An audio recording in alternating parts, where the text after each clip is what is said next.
이번에는 글로벌 특파원 리포트 시간입니다. 미국 현지의 생생한 분위기, 정인설 워싱턴 특파원과 알아보겠습니다. 자, 미국 현지에서는 최근 들어서 지금 달러 초강세가 계속 이어지고 있는데 이로 인한 아시아 금융위기 가능성도 같이 커지고 있습니다. 현지 반응은 어떻습니까?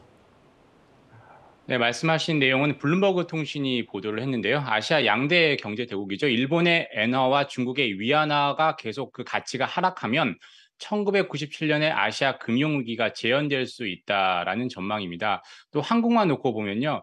한국이 변동환율제 도입 이후에 원달러 환율이 1,400원을 넘은 게 이번이 세 번째입니다. 1998년 외환위기, 그리고 2008년 글로벌 금융위기, 그리고 지금 이번이 세 번째입니다. 그래서 그런지 블룸버그는 경상수지 적자국인 한국 원화와 필리핀 페소와 비슷한 가치는 아닌 것 같은데, 앞에 블룸버그는 필리핀 페소와 함께 한국 원화도 아시아 각국의 통화 중에 가장 취약한 통화로 꼽았습니다. 좀 더 구체적으로 살펴보면요. 올 들어 엔 달러 환율은 25%, 위안 달러 환율은 12%, 그리고 원 달러 환율은 20%가량 올랐습니다.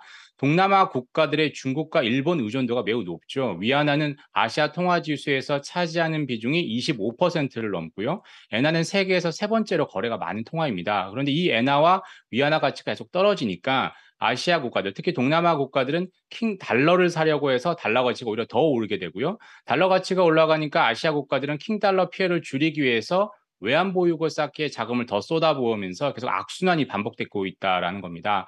위안화와 엔화 가치가 계속 떨어지면 글로벌 펀드들이 급기야 아시아 지역에서 자금을 회수한다면, 이른바 엑소더스, 자본 이탈이 일어난다면 진짜 아시아 위기가 발생할 수 있다라고 블룸버그는 전망을 했습니다.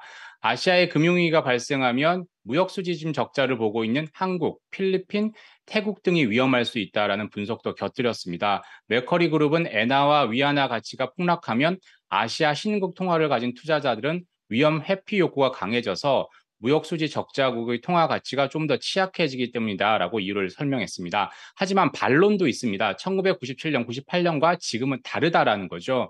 아시아 국가들의 경제 체제가 강화됐고 그때에 비해서 외환 보유액도 많아졌기 때문에 과거처럼 쉽게 무너지지 않을 것이다라는 반론도 적지 않습니다. 네, 아시아 금융위기 가능성을 거론한 블룸버그 내용 자세하게 먼저 살펴봤고요. 이번 주에 또 투자자들 어떤 일정들 주목해보면 좋겠습니까? 먼저 미국 동부 시간으로 27일 오전 7시 30분, 한국 시간으로 오늘 오후 8시 30분에 파월 의장이 공식 석상에 섭니다. 파리에서 열리는 디지털 금융을 주제로 한 포럼에서 원격 대담을 합니다. 여기서 긴축이나 금리 인상에 대한 발언을 할지 좀 봐야 될 것 같고요.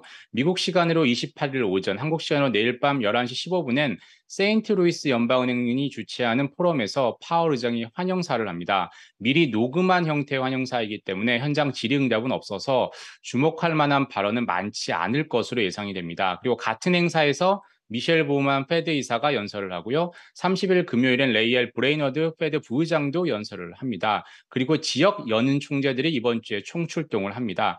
현재까지 파악된 것만 10개 연은 총재들이 공식 석상에 서서 긴축에 대한 다양한 얘기를 할 것 같고요. 유럽에서도 얘기가 이어집니다. 라가르드 ECB 총재 등 여러 ECB 인사들이 연설을 합니다. 파운드화 약세, 유로 약세, 유럽에서 급격히 확산되고 있는 금리 인상 대열에 대한 발언이 있을지 주목이 됩니다.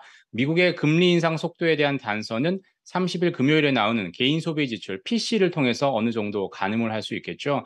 8월에 전체 PC는 6.3%였던 7월에 비해서 소폭 내려갈 것으로 예상이 되고 있습니다. 하지만 문제는 근원 PC이죠. 현재 월가는 에너지와 음식물을 뺀 8월 근원 PC가 전년 대비 4.7% 오를 것으로 전망을 하고 있습니다. 전달 7월에 4.6%보다 좀 더 높아진다라는 거죠.